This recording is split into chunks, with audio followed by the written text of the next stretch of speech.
Today I'm going to talk about health anxiety, previously known as hypochondria, and the overwhelming spiral it takes on us. Health anxiety is an anxiety disorder that causes us to fear and then become consumed with uncomfortable or unusual physical sensations, leading us to think that we have a severe medical condition. In some cases, even normal physical changes and sensations can feel distressing as we try to make meaning out of why they're happening. Of course, it's completely normal to worry about physical symptoms we might develop from time to time, but those with health anxiety experience this worry on another level, and these worries are interfering with their life. So in this video, I will discuss what health anxiety is and some of the examples of what it might look like from day to day, the symptoms of health anxiety, the difference between health anxiety and normal concerns about your health, and finally, I'm going to give you 5 tips to help yourself or someone else that is struggling with this. Hi, my name is Micheline Malouf, and I'm a licensed mental health counselor. If you haven't subscribed to my channel yet, please do so. I make videos weekly to help you develop self-awareness and take charge of your mental health. Also, by subscribing and engaging in my content, you help me help you by creating more free content. So what is health anxiety? I'm going to give you a scenario. Imagine this. You wake up with a headache. Initially, it's not too bad, so you drink your morning coffee as usual and you pop 2 ibuprofen and head to work. The next morning, you wake up again and you notice you still have the headache. You start to worry. Your mind goes to the news story of the woman who didn't know she had a brain tumor since her only symptom was a headache. You begin to hyperfocus on your headache and you are sure that it's different than other headaches. It hurts differently. This isn't normal, you say to yourself. You Google your headache and this leads you down the rabbit hole of possibilities. It could be a sign of so many horrible things. Now you begin to feel your heart racing. And you also remember that last night you woke up in a pool of sweat. Oh God, night sweats are a sign of brain tumors too. You lose focus of your day and your stomach sinks. You're at work, but you're really not there. You're Googling and looking up signs and symptoms every chance you get. You can't focus and your body feels weird all around. You schedule a doctor's appointment. The doctor is not too concerned and gives you medication for migraines, and you demand an MRI to ensure it's nothing. You book your MRI, you get the scan, and all the tests come back normal. They've missed something, you think to yourself. You want a second opinion. You go to another doctor, and then another, and another, constantly seeking answers, reassurance, and proof that you're okay. But even when you do, you're not quite convinced.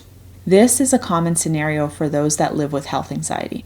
Illness anxiety disorder causes us to worry excessively that we are or may become seriously ill. Yet, we may have no physical symptoms. We might hyperfocus on normal body sensations or minor symptoms and convince ourselves that they are a sign of a severe illness. People with health anxiety can become so stressed that they begin to experience more body sensations such as muscle twitching, migraines, and stomach issues. And all of these symptoms will then contribute to the cycle of anxiety. So let's talk about some of the most common symptoms somebody with illness anxiety disorder might experience. Being preoccupied with having or getting a serious disease or a health condition. They might worry that a minor symptom or a body sensation means that they have a serious illness. They might be easily alarmed about their health status. They find little or no reassurance from doctor's visits or negative test results. They might worry excessively about a specific medical condition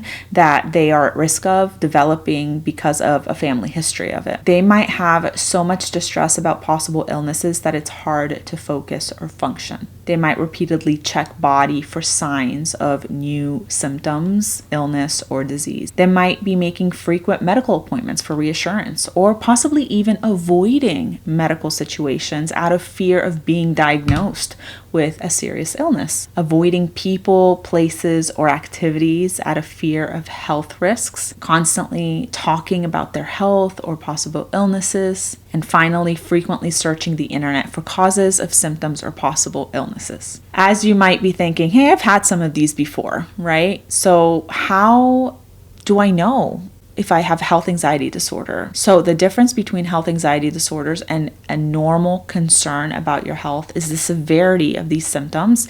How many of these symptoms do you have? How often do they happen? How are they interfering with your day-to-day life? If this happens to you from time to time and it's not making a huge impact on your life, it's likely that you have normal or maybe even slightly elevated levels of anxiety due to your health. But if this sounds very familiar, you might want to reach out for help and continue watching this video for the tips portion. What can you do to help yourself stop experiencing so much health anxiety and get better?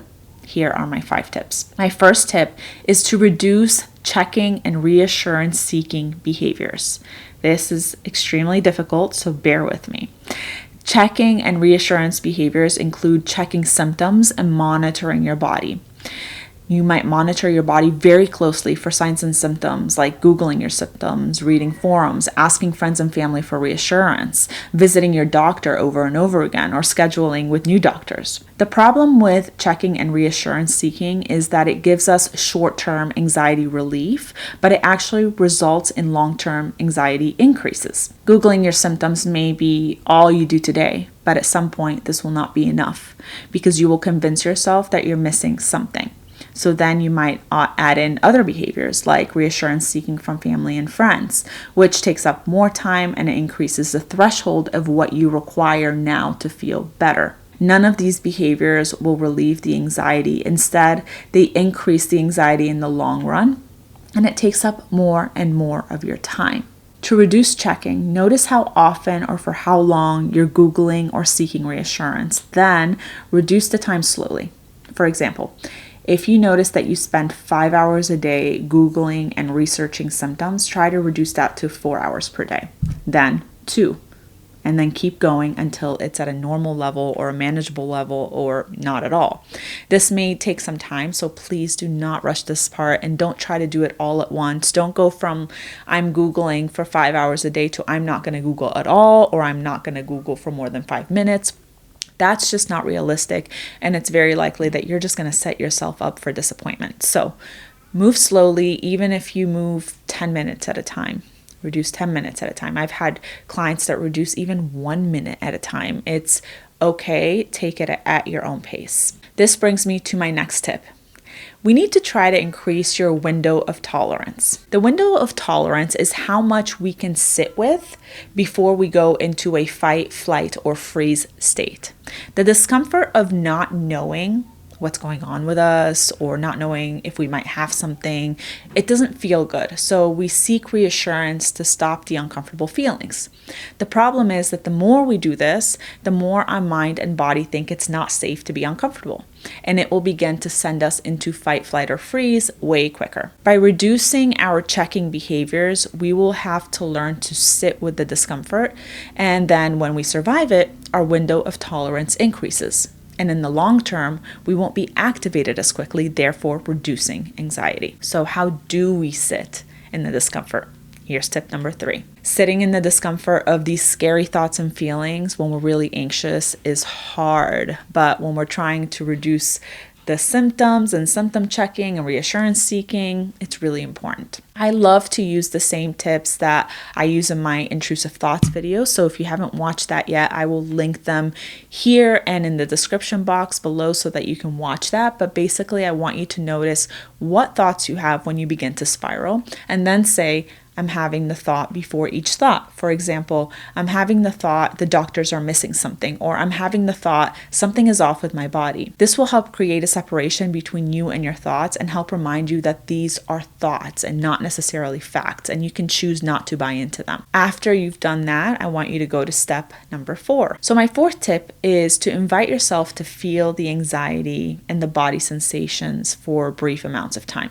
I know this sounds extremely scary, but exposing ourselves to sitting in that discomfort again increases that window of tolerance. So if you're feeling nauseous and having the thought, what if there's something seriously wrong with my digestive tract? Stop.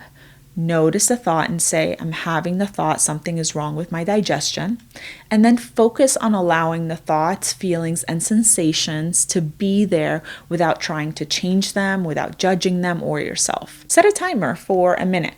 30 seconds, whatever length of time you feel is doable for you. This is just as important as doing it with the reducing the checking behaviors that I mentioned earlier. You don't want to jump in and say, I'm just going to feel this for 30 minutes. You want to start with a little bit of time, and then work your way up to a time that feels comfortable for you. So set a timer for, let's say, a minute. Let yourself sit with it.